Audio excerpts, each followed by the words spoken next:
Hello, my name is Mr. Fontenot. Welcome to my YouTube page, Mr. Fontenot 1111. Please like, share, and subscribe.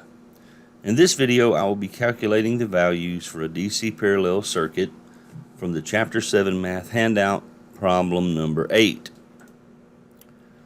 Problem number 8 is here to show us what would happen to this parallel circuit if it were to develop some opens and some shorts in its various components. Alright, looking at the circuit here, we've got 120 volts AC, parallel circuit. We have a 100-watt light bulb here in branch 1, we have a motor in branch 2, we have a household appliance in branch 3. And let's read our instructions here. Figure 536 shows a parallel circuit with its normal operating voltages and currents. Notice that the fuse in the main line has a 25 amp rating. Alright, what happens to the circuit components and their voltage and currents if A, the appliance in branch 3 shorts out? So we look at branch number 3, and let's say that he shorted out. If he shorted out, you're going to have no resistance at all in branch number 3.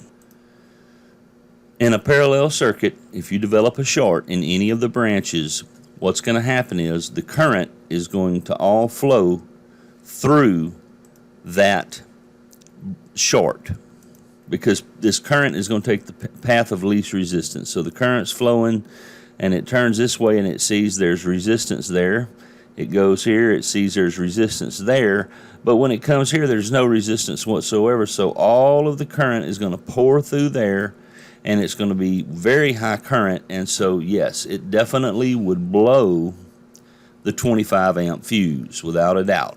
It's going to blow that fuse. Alright, let's look at B. The motor in branch 2 burns out and becomes an open. Alright, so now the motor is an open in branch 2, so there's no connection now. So what's going to happen is you're going to have a new resistance value, because you have only 2 branches now in parallel versus 3. You're going to have a new total resistance, and that is going to give you a new amount of current, because the voltage is going to remain the same, but you just lost one of your branches. So let's take a look at the numbers on that. Alright, to take a look at what the current would be, we've got our spreadsheet down here with 120 volts. Of course, that's going to be through all the branches, because it's a parallel circuit. Let's take a look at our resistors. So here we have 120 volts and we have 0.833 amps, which is really supposed to be 833 milliamps. And we can take this voltage and this amperage and use Ohm's law. R, if I'm looking for R, it's equal to V divided by I. So I've got my 120 volts here and my 833 milliamps. So the resistance of this light bulb is 144 ohms, and I have that right here. Alright, we're not going to count the motor. Let's get our original current first, like it was not blown. So before it blowed, if I would take the voltage here of 120 and divide it by 833 amps, I'm sorry, 8.33 amps, 8.33 amps, it would give me 14.41 ohms here for R2. Alright, going for R3, I got 120 volts and I got 10 amps. So I go here and I put the 10 under the 120 and it gives me 12 ohms. Alright, then I run all of these 3 through the reciprocal formula. 1 over under 1 over under 144.06. Scroll over, plus 1 over under 14.41. Scroll over, hit plus, hit over under, hit a 1.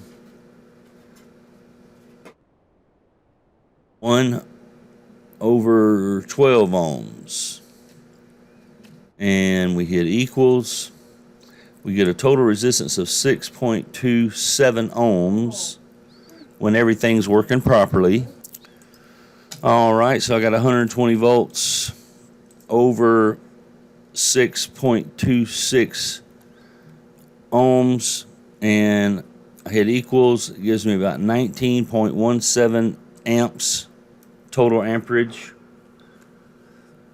I could do the same thing for each one of these. 120 volts divided by 144.06, it gives me 8.33 milli, which is what they have here. 120 divided by 14.14 ohms gives me 8.33 amps. And for I3, 120 divided by 12 gives me 10 amps. So right now I'm at 19 amps, and I only can go up to 25 amps. My fuse right here tells me this, 25 amps. So I'm at 19.16. I should be okay, but I don't have a lot of room for extra current.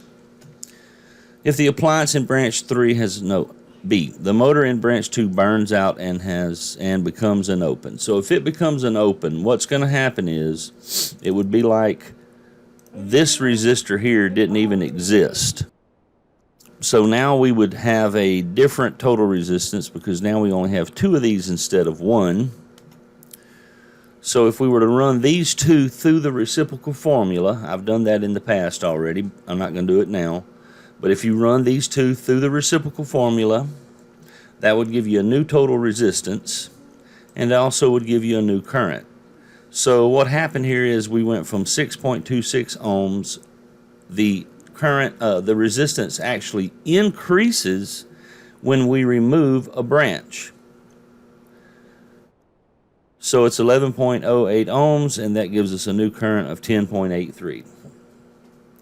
So if our resistance goes up, then our current's going to go down, and we see that it did. It went to 10.83. It was 19.16. The thing is, anytime you lose a branch, your resistance is going to, even though you're adding additional resistance here of this motor has a resistance of 14.14 ohms. Even though you're removing a resistance from the circuit, it doesn't matter, because the resistance is still going to go up, even though you removed the resistor, because you lost this branch. Now you only have 2 branches instead of 3 branches. So the loss of the branches makes the current go up instead of down. It seems like if you remove something that was resisting, your resistance would go down, but it doesn't. It goes up because you took a branch out. All right, number C here. The wire between points C and E develops an open. So between point C and E, that would be right here. So basically what would happen is now you would have a series circuit. Your light bulb would still burn. You would just have a series circuit with 1 resistor. Your motor wouldn't run. Your household appliances wouldn't run. And you would just have basically a series circuit here. D, the motor in branch 2 develops a problem and begins drawing 16 amps of current. Well, it's going to blow the fuse, because if you put 16 amps right here plus this 10 amps, that's 26 before. It's not 26. So if it does, if the motor branch 2 develops problems and begin drawing 16 amps of current, well, you got 16 in branch 2 and you got 10 right here. That's 26. Just that's going to blow it before you even add this little bit of current here. So definitely would blow the fuse. All right, I hope this helped you understand this circuit. This is more of a real life type circuit, and I hope this interested you. Thank you.